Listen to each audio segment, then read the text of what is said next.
¿Crees que lo más aterrador de Chernóbil es la radiación y las casas vacías? ¿Qué tal una piscina en la que la gente nadaba tranquilamente incluso 12 años después del apocalipsis nuclear? ¿O carruseles infantiles que se pusieron en marcha justo el día de la catástrofe? Hoy recorreremos pasillos cuyo suelo está cubierto por cientos de máscaras antigás. Nos asomaremos a laboratorios secretos donde se ensamblaban robots militares y bajaremos al sótano de un hospital donde la ropa común puede matar en cuestión de minutos. Y al final, descubrirás el objeto más peligroso del planeta, capaz de fundir la electrónica a distancia y que seguirá amenazando a todo ser vivo durante cientos de miles de años. ¿Listo? Comenzamos nuestro descenso al abismo radiactivo. En la planta superior funcionaba un restaurante con ventanales panorámicos, donde por las noches sonaba música en vivo y se servían platos difíciles de conseguir. Pero la noche del accidente, el Polessie se transformó instantáneamente de un acogedor hotel en un cuartel general para enfrentar el apocalipsis. Fue precisamente aquí donde, en las mejores suites lujo, alojaron de urgencia a la comisión gubernamental, a la cúpula del partido y a los primeros liquidadores que llegaron al lugar de la tragedia. Dentro de estos muros, impregnados de humo de cigarrillo y del olor de la ansiedad, se tomaron algunas de las decisiones más difíciles y aterradoras en la historia de la energía nuclear. Desde las ventanas del Polessie, funcionarios y generales observaban el reactor en llamas con binoculares, intentando evaluar la magnitud de la catástrofe cuando aún nadie comprendía la verdadera amenaza del enemigo invisible. Aquí se decidió la evacuación de 50.000 personas, que convirtió para siempre a una ciudad floreciente en un fantasma. Si hoy, desafiando todas las prohibiciones, subes al techo del hotel, verás no solo una vista impresionante y aterradora de la ciudad muerta, devorada por el verde que consume el concreto. Allí todavía yacen restos oxidados y deformados del equipo de aquellos años, potentes reflectores que iluminaban la plaza durante los trabajos nocturnos, antenas de comunicación especial por donde se enviaban mensajes cifrados al Kremlin, e incluso piezas de viejos dosímetros cuyas agujas se disparaban por la radiación.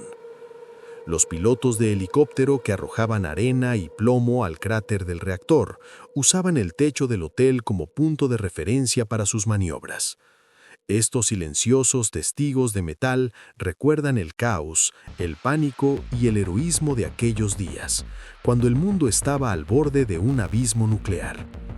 Hoy, el Polessie es un esqueleto de hormigón desde cuya altura la ciudad parece una maqueta abandonada por un niño que de repente creció y se fue. El puesto número 12 de nuestra lista lo ocupa el Palacio de Cultura Energetic, que alguna vez fue el corazón palpitante de Pripyat y hoy permanece detenido para siempre. No era simplemente un edificio típico de un club soviético, sino un verdadero centro multifuncional de la vida cultural y social de la joven y próspera ciudad atómica. Bajo un mismo techo se encontraban el moderno cine Prometeo, un gimnasio donde se celebraban competiciones locales, una biblioteca con cientos de miles de libros, una piscina y salas para bailes y discotecas. Por las noches, toda la juventud de la ciudad se reunía aquí. La edad promedio de los habitantes de Pripyat era de apenas 26 años, y el Energetic zumbaba como una colmena llena de música, risas y vida. Hoy, este majestuoso edificio con enormes ventanales panorámicos se ha convertido en un templo de silencio, humedad y decadencia. El revestimiento de mármol se ha desprendido, los árboles brotan a través del suelo y los mosaicos únicos se desmoronan. Pero la escena más impactante, cinematográfica y perturbadora se esconde en las áreas de servicio detrás del escenario del auditorio. Allí, en el suelo, bajo una gruesa capa de polvo radioactivo, entre restos de muebles y viejos carteles, aún yacen enormes retratos pintados a mano de los líderes del Partido de la Unión Soviética, Lenin, Gorbachov y miembros del Politburó. Sus rostros te observan desde el pasado con un reproche silencioso. Estas pancartas, banderas rojas y carteles fueron preparados por artistas para la gran manifestación del 1 de mayo que debía celebrarse en la Plaza Central apenas 5 días después del accidente. La ciudad vivía en la anticipación de la fiesta. Los niños dibujaban postales, los músicos ensayaban marchas y los adultos planchaban sus trajes de gala. Pero esa manifestación nunca llegó a realizarse. Todo fue abandonado en un instante. Los vitrales rotos por donde se filtra una luz tenue y mortecina, el ring de box vacío con sus cuerdas podridas en el gimnasio y esos rostros eternamente sonrientes de los políticos en los carteles crean un contraste surrealista y escalofriante. Es el contraste entre el brillante futuro que prometía la propaganda y la tragedia que llegó de repente y borró para siempre el destino de miles de personas. Hoy, el Energetic es un monumento a un futuro que nunca ocurrió, congelado en el momento del antes, donde los preparativos para una celebración se convirtieron en el escenario de una película de terror.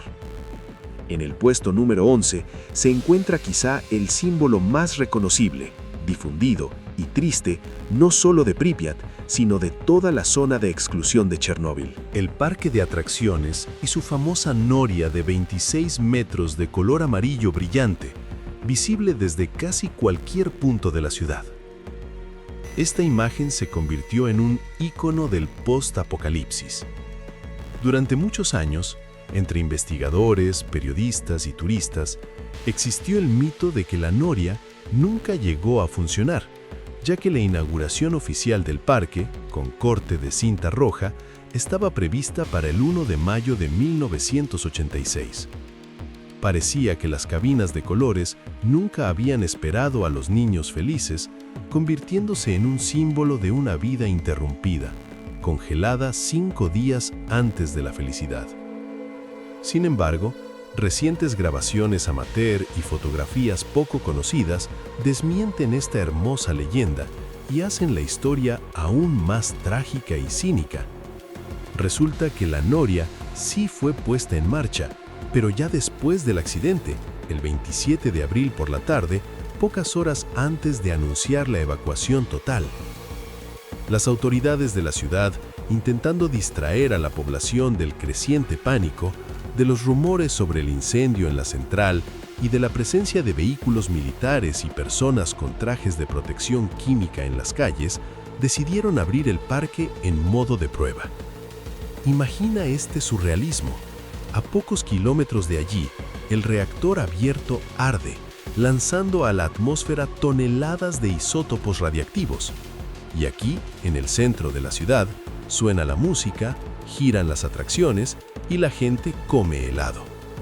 Los habitantes subían a las atracciones, observaban la silueta humeante de la central desde las alturas, reían y paseaban, sin sospechar que cada minuto al aire libre saturaba sus cuerpos con enormes dosis de radiación. La muerte invisible ya flotaba en el aire, se posaba sobre la ropa, el cabello y el algodón de azúcar. Hoy, esta noria oxidada que chirría con el viento es un monumento a la infancia robada y al silencio criminal de las autoridades. Acercarse a ella sigue siendo peligroso. Las estructuras metálicas han acumulado radiación y emiten en el rango gamma. Y el musgo que crece bajo los pies sobre el asfalto emite tanta radiación que los dosímetros comienzan a pitar desesperadamente, advirtiendo del peligro. Cerca permanecen inmóviles los coches de la pista de autos de choque que nunca completaron su vuelta y los columpios en forma de barca que ya nunca volverán a elevarse. Es un lugar donde la alegría y el peligro mortal se entrelazaron en un nudo tenso e inseparable. El 10º lugar de nuestro ranking lo ocupa un objeto que destruye por completo el popular mito de que la vida en Pripyat se detuvo en un instante para todos y para siempre. Se trata de la famosa piscina Lazurny, situada en el complejo deportivo de la calle Sportivnia. Al ver las fotos actuales de los azulejos rotos, la piscina vacía llena de escombros y la torre de saltos oxidada, es difícil creer lo que voy a decir a continuación. No lo vas a creer, pero este enorme complejo de natación siguió funcionando plenamente y recibiendo visitantes durante 12 años después de la catástrofe global, hasta 1998. Suena a guión de ciencia ficción, pero es la pura verdad. Mientras el resto de la ciudad se deterioraba rápidamente, se cubría de bosque salvaje y se convertía en un cementerio radioactivo, detrás de los gruesos ventanales de la Surni había luz, música y agua limpia, cálida y clorada. Pripyat, a pesar de su estatus de ciudad fantasma, seguía siendo un importante nodo logístico para liquidadores, científicos, policía y trabajadores de la central que continuaban manteniendo los reactores supervivientes. Estas personas, sometidas a un estrés extremo y a riesgos radiológicos, necesitaban un lugar para descansar y desconectar. La Surni se convirtió en un auténtico oasis de vida en medio del desierto muerto de la zona de exclusión. El edificio de la piscina era uno de los lugares más limpios de la ciudad. Se realizó una descontaminación total.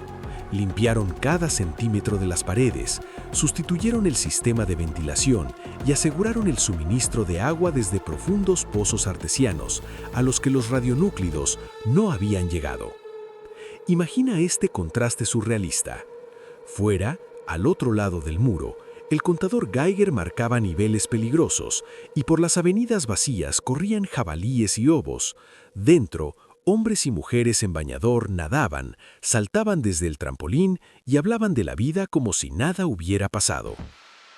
La piscina cerró solo cuando dejó de ser rentable, tras la parada de los últimos reactores de la central. Hoy, después de un cuarto de siglo de abandono, reina la ruina. En la pared aún cuelgan grandes relojes redondos con las agujas detenidas y en el fondo de la piscina se pueden encontrar zapatillas abandonadas o incluso una máspara antigás, recordatorios inquietantes de que la fiesta eterna finalmente terminó. En el 9º puesto se encuentra un enigmático gigante industrial cuyo verdadero propósito en la Unión Soviética prefería no mencionar abiertamente. La planta Júpiter.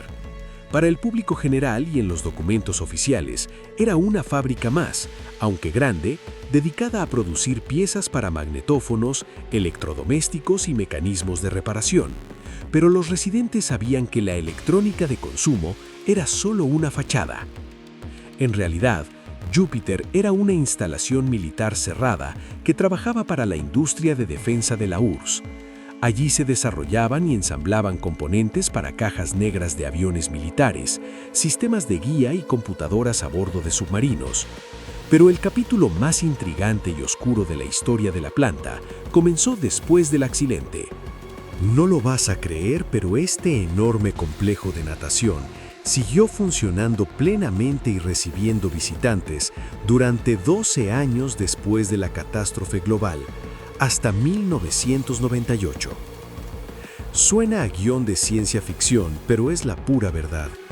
Mientras el resto de la ciudad se deterioraba rápidamente, se cubría de bosque salvaje y se convertía en un cementerio radioactivo, detrás de los gruesos ventanales de la Surni había luz, música y agua limpia, cálida y clorada. Pripyat, a pesar de su estatus de ciudad fantasma, seguía siendo un importante nodo logístico para liquidadores, científicos, policía y trabajadores de la central que continuaban manteniendo los reactores supervivientes. Estas personas, sometidas a un estrés extremo y a riesgos radiológicos, necesitaban un lugar para descansar y desconectar. La Surni se convirtió en un auténtico oasis de vida en medio del desierto muerto de la zona de exclusión. El edificio de la piscina era uno de los lugares más limpios de la ciudad. Se realizó una descontaminación total.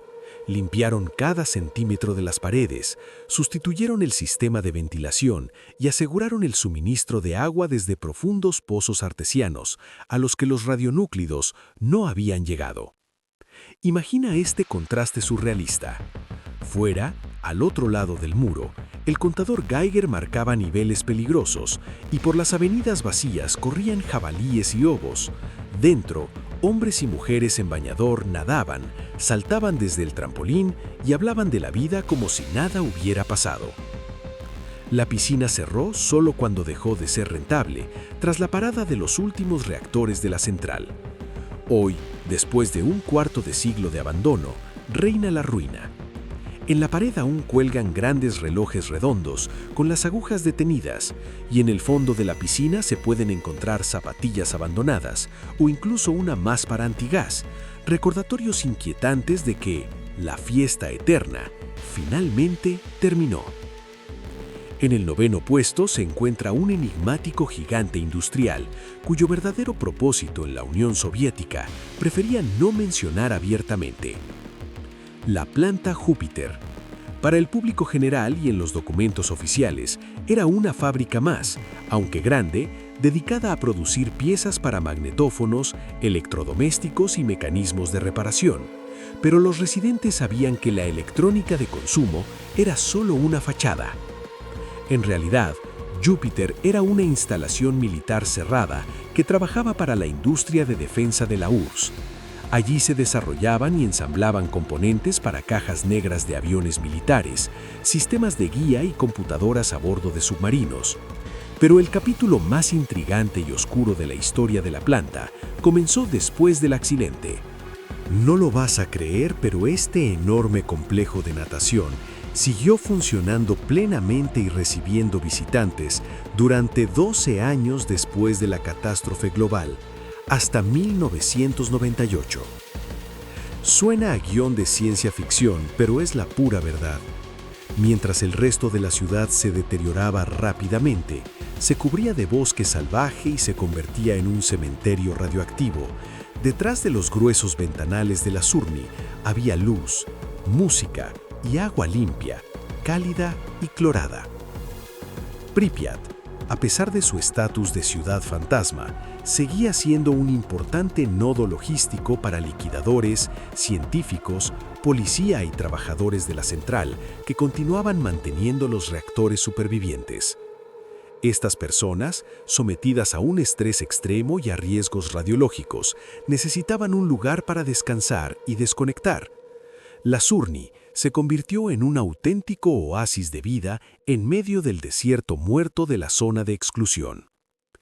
El edificio de la piscina era uno de los lugares más limpios de la ciudad. Se realizó una descontaminación total. Limpiaron cada centímetro de las paredes, sustituyeron el sistema de ventilación y aseguraron el suministro de agua desde profundos pozos artesianos, a los que los radionúclidos no habían llegado. Imagina este contraste surrealista. Fuera, al otro lado del muro, el contador Geiger marcaba niveles peligrosos y por las avenidas vacías corrían jabalíes y obos. Dentro, hombres y mujeres en bañador nadaban, saltaban desde el trampolín y hablaban de la vida como si nada hubiera pasado.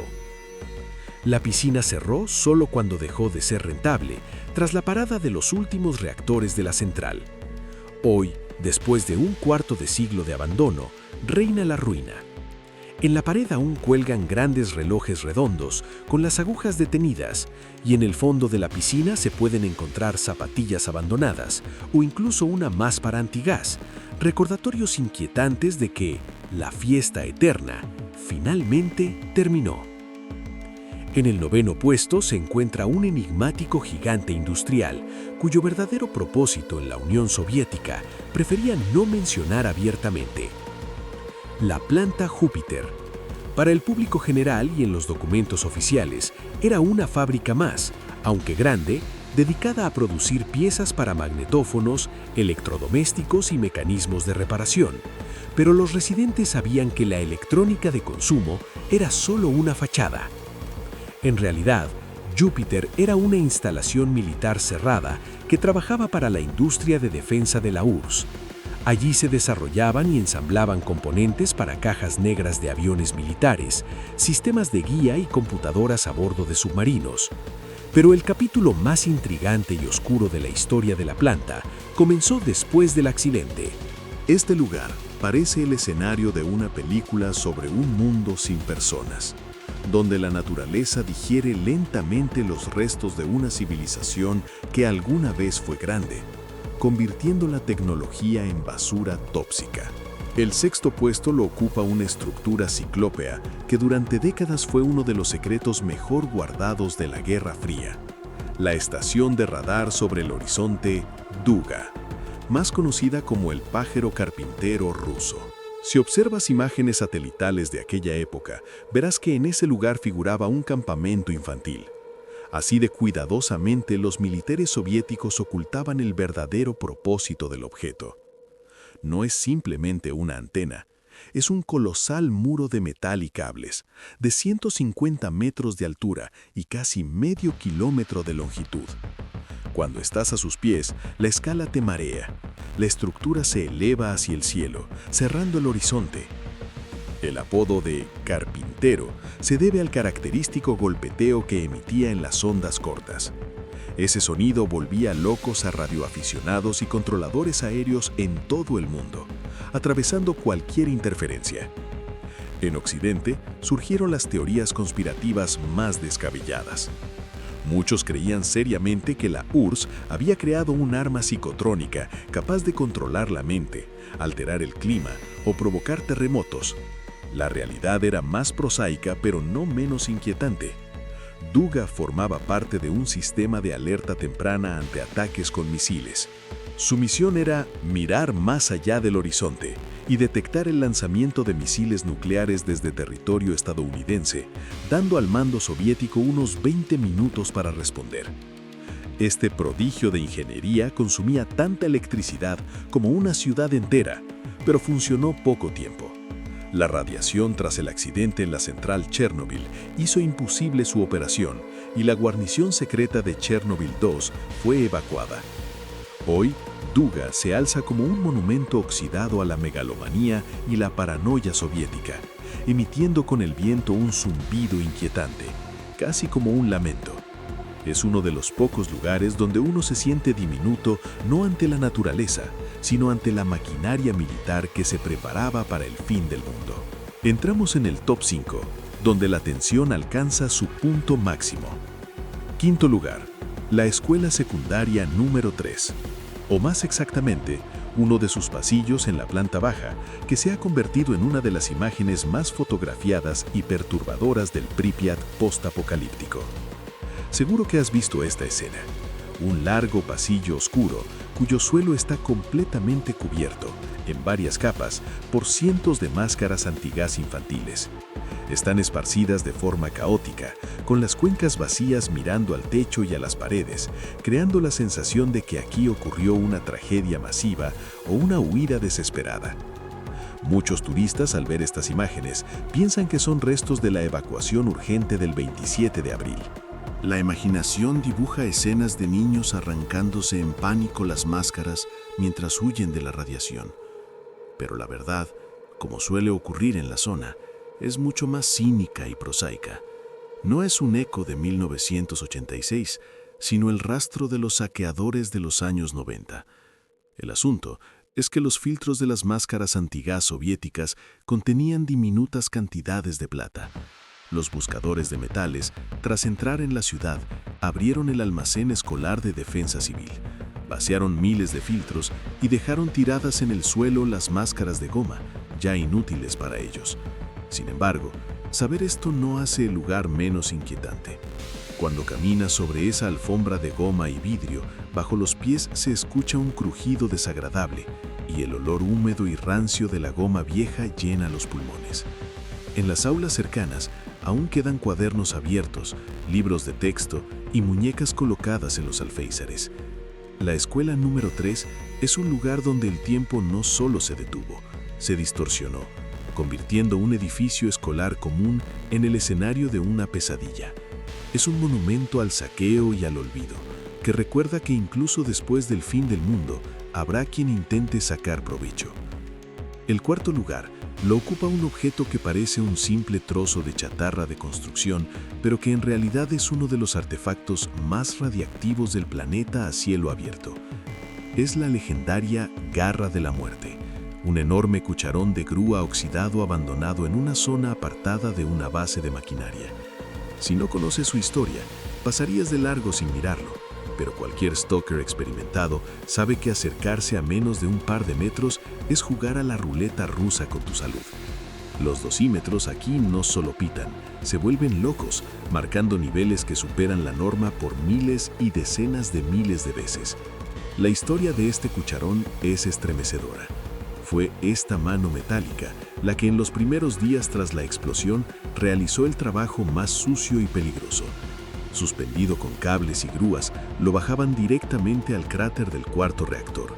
Con él, retiraban escombros de grafito incandescente, fragmentos de combustible nuclear y restos de concreto para despejar la zona.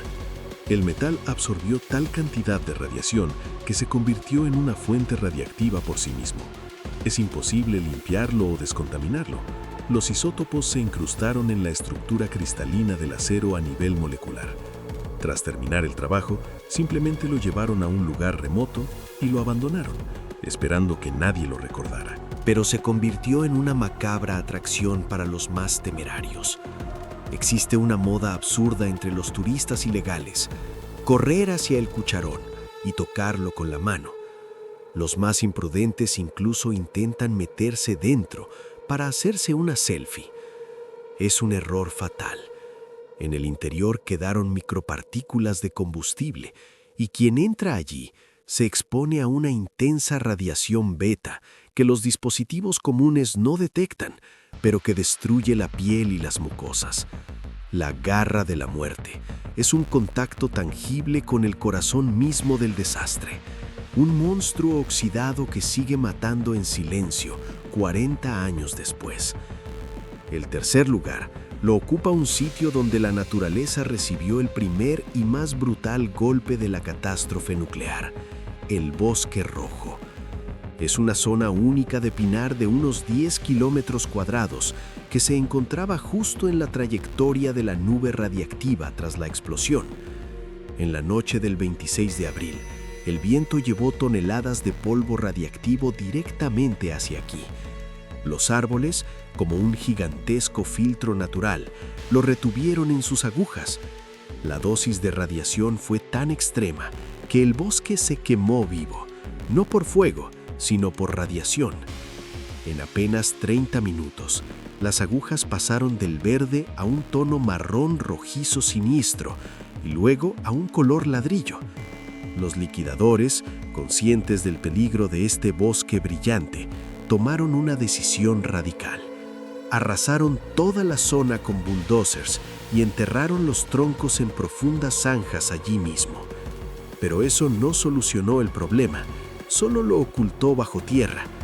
Sobre esos enterramientos creció un nuevo bosque, un bosque mutante. Los pinos jóvenes tienen formas extrañas, troncos deformados, agujas anormalmente largas o cortas, sin una copa definida. Crecen en forma de arbusto en lugar de elevarse rectos. Los científicos llaman a este fenómeno radiomorfosis. Hoy, el Bosque Rojo es probablemente uno de los lugares más contaminados del planeta, al que aún se puede acceder a pie. Los niveles de radiación son inestables y muy altos. El suelo literalmente respira muerte. Cualquier alteración del terreno, incluso un simple paso, levanta al aire partículas microscópicas de plutonio y cesio. Se recomienda atravesar esta zona en vehículo con las ventanas cerradas y a la máxima velocidad, y está estrictamente prohibido detenerse. Es un territorio donde la naturaleza ha mutado para sobrevivir en condiciones incompatibles con la vida y no recibe bien a los visitantes. El segundo lugar, la medalla de plata de nuestro ranking de terror, lo ocupa una localización que los stalkers llaman en susurros la entrada al infierno. Se trata del sótano húmedo, oscuro e inundado del hospital número 126. El edificio del hospital parece abandonado como todos los demás, pero sus subterráneos guardan la mayor concentración de tragedia humana de Chernobyl. Aquí fue donde, durante el accidente, las ambulancias trajeron a los primeros bomberos del turno del teniente Pravik y a trabajadores de la central. Estas personas, que habían combatido heroicamente el incendio en el techo del reactor sin ningún tipo de protección, ya se encontraban en fase aguda de enfermedad por radiación. Su piel estaba quemada por el llamado bronceado nuclear. Vomitaban, perdían el conocimiento. Los médicos, aún sin comprender del todo la magnitud de la contaminación radiactiva, intentaban prestar primeros auxilios. Les quitaban la ropa a los bomberos, y esa ropa, botas, monos de lona, cascos, pasamontañas, no estaba simplemente sucia, estaba impregnada de agua del reactor, polvo de grafito y combustible. Emitía tal nivel de radiación que por sí misma era una fuente letal. El personal del hospital, intentando protegerse a sí mismos y a otros pacientes, arrojó toda esa ropa al sótano con la esperanza de que más tarde sería eliminada correctamente. Pero en el caos de la evacuación, el sótano fue olvidado. Esa montaña de objetos sigue allí hasta hoy, casi 40 años después.